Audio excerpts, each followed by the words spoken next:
All right, ladies and gentlemen, very good morning. This side Samaria here, the sending on the moon, guys, presented you all today the amazing stuff in the stock market. So guys, today is 12th of July. It is Tuesday today, and आज मैं फिर से हाजिर हूँ आपके सामने एक amazing stock लेकर, जिसका नाम है डिया अमीन्स एंड केमिकल्स.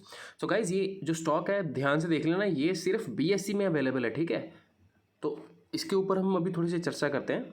ये स्टॉक अगर आप देखोगे गाइस, तो लाइक इसका जो बुक वैल्यू है, इसके पहले मैं थोड़ी सी आपको फंडामेंटल्स दिखा देता हूँ. ठीक है, तो ये डिया मीन्स एंड केमिकल्स का जो स्टॉक है, पहली बात तो ये सिर्फ BSE में अवेलेबल है. दूसरी चीज़ ये 1976 की कंपनी है गाइस, तो बहुत पुरानी कंपनी है. अब इसके की पॉइंट समझ लेते हैं हम. ठीक है, कंपनी का जो बिजनेस है गाइस, वो एक बहुत ही लाइक स्पेक्ट्रम में है, और ये बल्क ड्रग्स में काम करती है. ठीक है, क्विनोनिन्स एंड एंटी हिस्टामिन्स में ये बेसिकली अपना कंपनी का बिजनेस करती है. ठीक है, now understand this thing. Company का जो मार्केट कैप है वो छोटा नहीं है, 288 करोड़ का कंपनी का मार्केट कैप है. And you know what is the best part of this company? See this thing, company has reduce debt and company is almost debt free guys. ठीक है, company has a good return on equity track record of 3 years, that is 27.55%. तो ये कुछ इसको company को बहुत ही amazing बना देते हैं. अभी इसमें सिर्फ एक ही कौन है जो कि प्रमोटर ने अपनी होल्डिंग है पिछले 3 साल में 10% के आसपास, इसने 11% के आसपास कम किए. तो हो सकता है लाइक मे बी कोविड के कारण उनके कुछ इश्यूज हुए हों या जो भी हो, बट अगेन कंपनी जो है वो कंपनी फंडामेंटली करेक्ट है. ठीक है, और यहाँ पर एक दो चीज़ें और हम देख लेते हैं. ये देखो, प्रमोटर की जो होल्डिंग थी पहले थी 65% 2019 में. ठीक है, उसके बाद इन्होंने 54.56 कर लिया. अभी देखोगे धीरे धीरे तो कंपनी भी प्रमोटर भी एक्चुअली अपने कंपनी में हिस्सा बढ़ा रहे हैं. सितंबर 2020 में था 54.23 और यहाँ पे हो गया फिर 32. ठीक है, सितंबर 2021 में अगले साल. उसके बाद 54.37, फिर 54.44, 54.56. तो कंपनी धीरे धीरे प्रमोटर जो है अपने स्टेक्स यहाँ पर बढ़ा रहे हैं गाइस.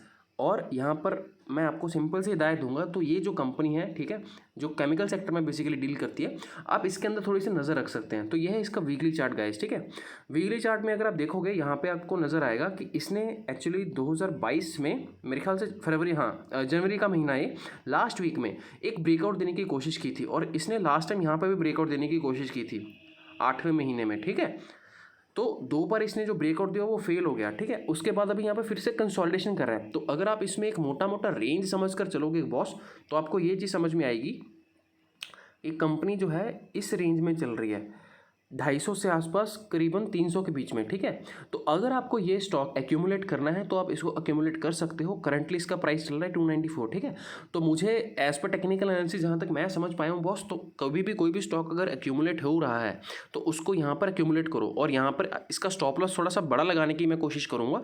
रीज़न बीइंग, क्योंकि पहली बात तो ये BSE का स्टॉक है, और दूसरी बात इसका जो कंपनी का है मतलब ये कुछ ऐसे स्टॉक्स होते हैं जो थोड़े हाईली वॉलेटाइल रहते हैं. ठीक है, पर इसमें रिसेंटली अगर आप एक चीज़ ये भी देखोगे तो बॉस यहाँ पर जो है ये स्विंग था इसका. ठीक है, 2021 में दिसंबर के आसपास. उसके बाद इसने फिर से अपना स्विंग शिफ्ट कर लिया ऊपर. तो कंपनी में अगर हम कोई भी चीज़ अगर चार्ट ट्रेंड का सिंपल सा रीज़न देखते हो तो क्या देते हैं, higher highs and higher lows, right. तो कंपनी बेसिकली थोड़ा सा भी रिसेंटली पिछले 6-7-8 महीने से अप ट्रेंड में चल रही है.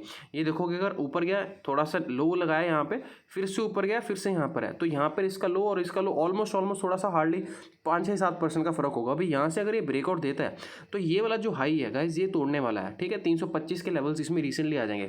तो किसी बंदे को अगर इसमें करनी है ट्रेडिंग गाइज, इसमें आप कर सकते हो. शॉर्ट टर्म ट्रेडिंग करनी है, स्विंग ट्रेडिंग करनी है, वो भी कर सकते हो.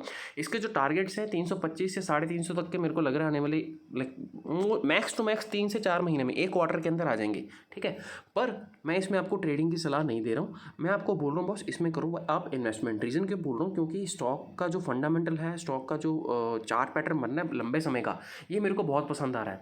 और यहाँ पर आप सिंपल सी एक चीज़ समझो, अगर आप 300 रुपये पे स्टॉक ले रहे हो और अगर आप इसको यहाँ पे 400 या 500 रुपये तक के लेवल्स के लिए होल्ड करते हो with the stop loss of 200 rupees, और यहाँ पर अगर 250 रुपये पे आता है तो इसको प्लीज़ और ले लेना, इसको छोड़ना मत. ठीक है, इसमें अगर मैं सिंपल सा इसको आपको एक मूविंग एवरेज भी लगा कर दिखाता हूँ.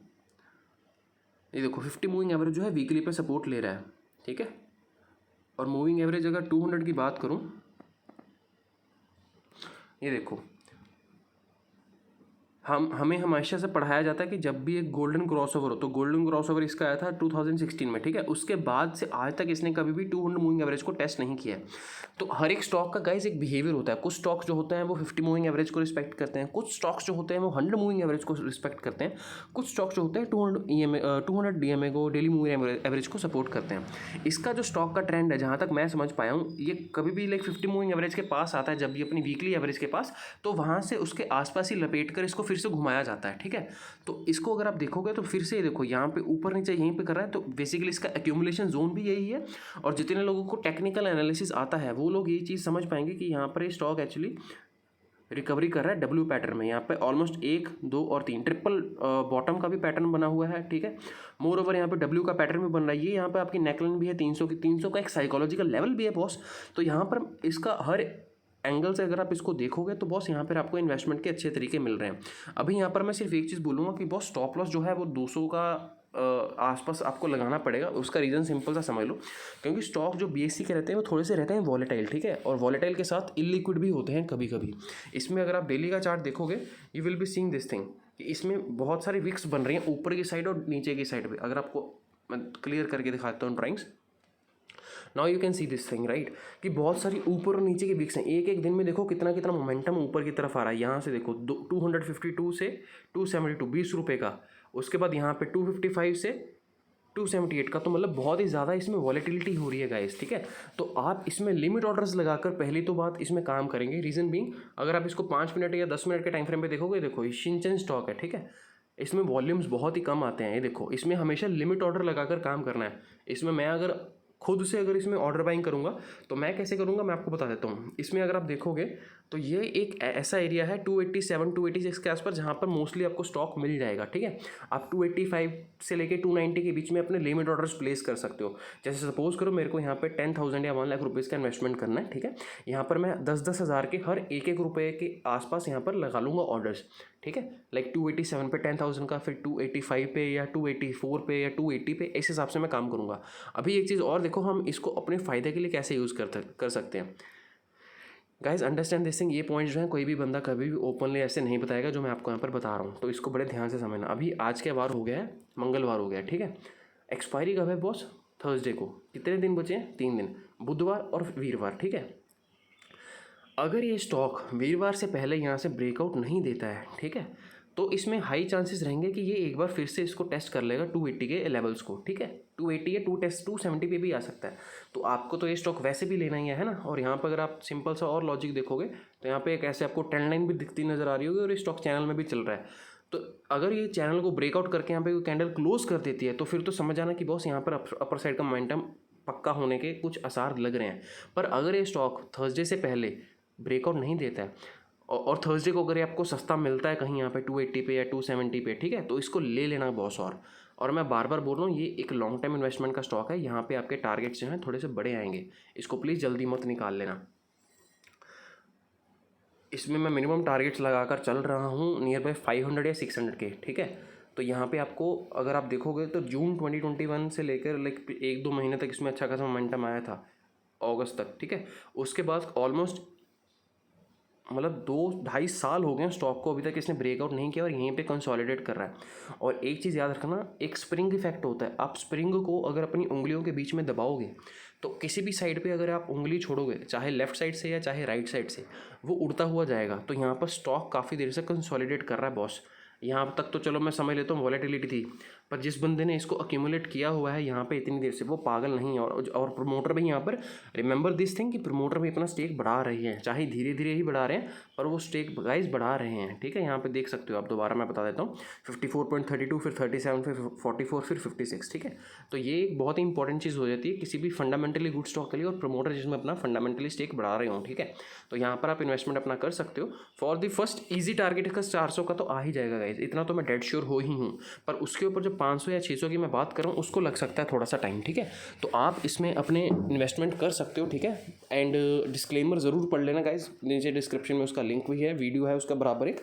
एंड जिसको ये वीडियो अच्छा लगा है then you can actually comment भी कि इसमें आपको कोई और अगर पॉइंट समझने हैं तो आप एक बार नीचे बता सकते हैं। अगर आप चाहते हैं कि मैं आपके लिए कोई स्टॉक एनालाइज करके बताऊँ तो आप वो भी देख सकते हैं। आप एक चीज़ समझ के देखो, दीपक नाइट्रेट का जो स्टॉक था अगर आज उसकी वैल्यू देखोगे बॉस तो वो एक दिन में नहीं बनी है, ठीक है। Deepak nitrate is a very great fundamental stock, ठीक है। इसमें भी ऐसे ही पैटर्न्स कहीं ना कहीं बने होंगे। 2015 से लेके 2014 से लेके 2015 तक इसने स्टॉक ने कंसोलिडेट किया था, ठीक है। उसके बाद कितना अच्छा ब्रेकआउट आया 3-4 साल में।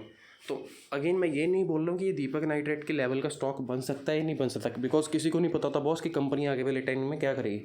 बस हाँ, हम अपने अगर हमें कुछ चीज़ें सही डायरेक्शन में मिल रही हों, अपने फेवर में कुछ चीज़ें मिल रही हों, तब हम उसमें काम कर सकते हैं। कंपनी के ऊपर कोई डेट नहीं है, company purely debt free company है। कंपनीज़ का जो प्रमोटर है वो पैसा बढ़ा रहे हैं, ठीक है। और कंपनी की रिटर्न ऑन इक्विटी की जो रेशियो है वो भी बहुत अच्छी 27% की, ठीक है। तो इस हिसाब से अभी जिस हिसाब से केमिकल सेक्टर में काम हो रहा है तो मेरे को तो स्टॉक अच्छा लग रहा है। बाकी आप अपना देख सकते हो गाइस, ठीक है, no issues. And thank you so much for watching this video. I hope you got to like the content and that's all guys, thank you so much, have a good day, I'll see you in the next video, bye bye।